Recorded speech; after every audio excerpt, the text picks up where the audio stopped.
क्या छिपकली को मारना सवाब है?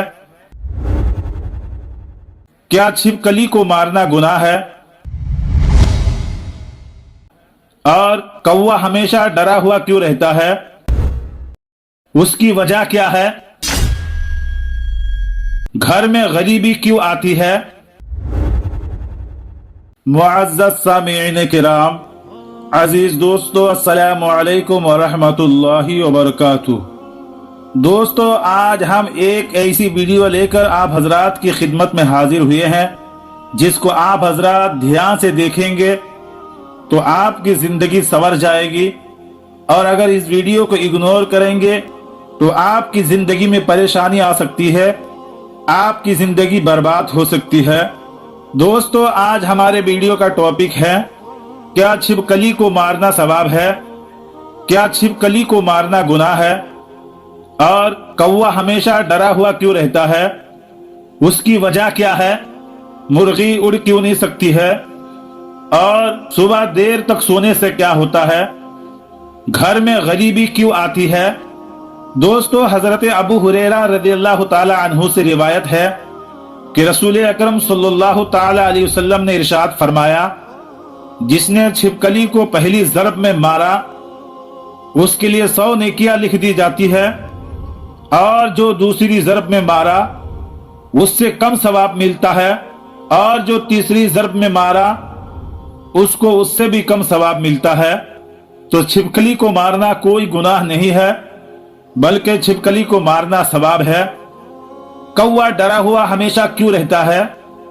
तो उसकी वजह यह है, तूफान नूह गुजारने के बाद जब हजरत नूह अलैहिस्सलाम की कश्ती जूदी पहाड़ी पर पहुंची और वहां ठहर गई, तो हजरत नूह अलैहिस्सलाम ने रूए जमीन की खबर लाने के लिए कौवा को भेजा, और वो एक मुर्दार देखकर उस पर गिर पड़ा और वापस नहीं आया।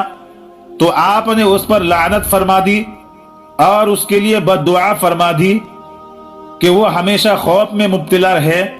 चुनांचे कौवे को हल व हराम में कहीं भी पनाह नहीं है। और मुर्गी उड़ क्यों नहीं सकती है? उसकी वजह क्या है?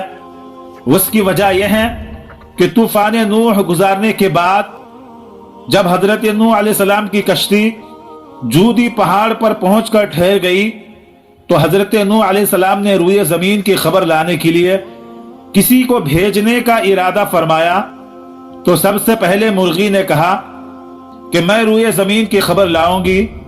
तो आपने उसको पकड़ लिया और उसके बाजुओं पर मुहर लगाकर फरमाया कि तुझ पर मेरी मुहर है, तू परिंद होते हुए भी लंबी उड़ान उड़ नहीं सकती है, और मेरी उम्मत तुझसे फायदा उठाएगी। यही वजह है कि मुर्गी उड़ नहीं सकती है। और सुबह देर तक सोने वाले तवज्जो के साथ सुने। एक शख्स हजरत इब्राहिम बिन अदहम रहमतुल्लाह अलैह से बहस कर रहे थे कि बरकत नाम की कोई चीज नहीं होती। तो आपने फरमाया कि तुमने कुतिया और बकरी को देखी है? तो वो शख्स ने बोला, हाँ मैंने देखा। तो आपने उस शख्स से पूछा, कुतिया और बकरी में सबसे ज्यादा बच्चे कौन जनता है? तो उस शख्स ने कहा, कुतिया। तो आपने इरशाद फरमाया कि तुम्हें बकरियां ज्यादा नजर आती है या कुत्ते? तो वो शख्स ने बोला कि बकरियां ज्यादा नजर आती है। तो हजरत इब्राहिम बिन अदहम रहमतुल्लाह अलैह फरमाते हैं कि हालांकि बकरियां ज़बा होती है मगर फिर भी कम नहीं होती, तो क्या यह बरकत नहीं है? इसी का नाम बरकत है। तो फिर वो शख्स बोला, ऐसा क्यों है कि बकरियों में बरकत है और कुत्तों में नहीं? तो आपने फरमाया, बकरियां रात होते ही फौरन सो जाती है और फजर से पहले उठ जाती है, और ये जो फजर का वक्त होता है यही नुज़ूल रहमत का वक्त होता है, लिहाजा इनमें बरकत हासिल होती है। और कुत्ते रात भर भूखते हैं फिर फजर के करीब सो जाते हैं, लिहाजा वो रहमत व बरकत से महरूम हो जाते हैं। बस गौर व फिक्र का मकाम है कि आज हमारा भी यही हाल है कि हम अपनी रातों को फुजुलियात में गुजार देते हैं और वक्त नुज़ूल रहमत सो जाते हैं। इसी वजह से आज نہ تو ہمارے مال میں برکت ہے اور نہ ہی ہماری اولاد میں اور نہ کسی اور دوسری چیز میں برکت رہ گئی ہے۔ گھر میں غربت آنے کی وجہ یہ ہے کہ نہانے والی جگہ پر پیشاب کرنے سے گھر میں غربت آتی ہے۔ گھر میں کوڑا کرکٹ رکھنا گھر میں غربت آنے کی وجہ ہے۔ مغرب اور عشاء کے درمیان سو جانا گھر میں غربت آنے کی وجہ ہے۔ دانت سے روٹی کاٹ کر کھانا یہ گھر میں غربت آنے کی وجہ ہے۔ کھڑے کھڑے پاجامہ پہننا، صبح سورج نکلنے تک سونا، الٹا سونا، رات میں سوالی کو کچھ نہ دینا، استنجا کرتے وقت باتیں کرنا، دروازے پر بیٹھنا، پھوک سے چراغ بجھانا، جوتا اور چپل الٹا دیکھ کر سیدھا نہ کرنا، رات کو جھاڑو لگانا، قرآن مجید نہ پڑھنا، ٹوٹی ہوئی کنگھی سے کنگھا کرنا، رشتہ داروں سے بدسلوکی کرنا، مہمان آنے پر ناراض ہونا، 40 دن سے زیادہ زیر ناف کی بال نہ کاٹنا، عورتوں کا کھڑے کھڑے بال باندھنا، درخت کے نیچے پیشاب کرنا، قبرستان میں ہنسنا، برے خیالات سوچنا، ہاتھ دھوئے بغیر کھانا کھانا، لہسن اور پیاز کے چھلکے جلانا، بسم اللہ پڑھے بغیر کھانا شروع کرنا،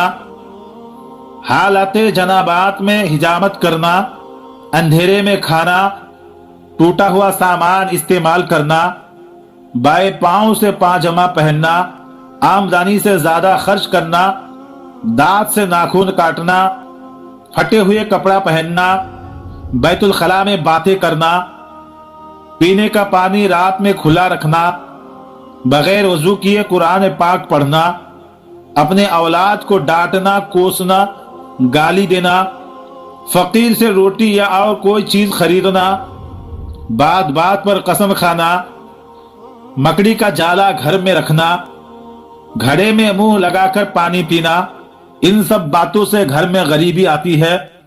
دوستو امید ہے کہ یہ ویڈیو آپ سب کو بہت پسند آئے گا۔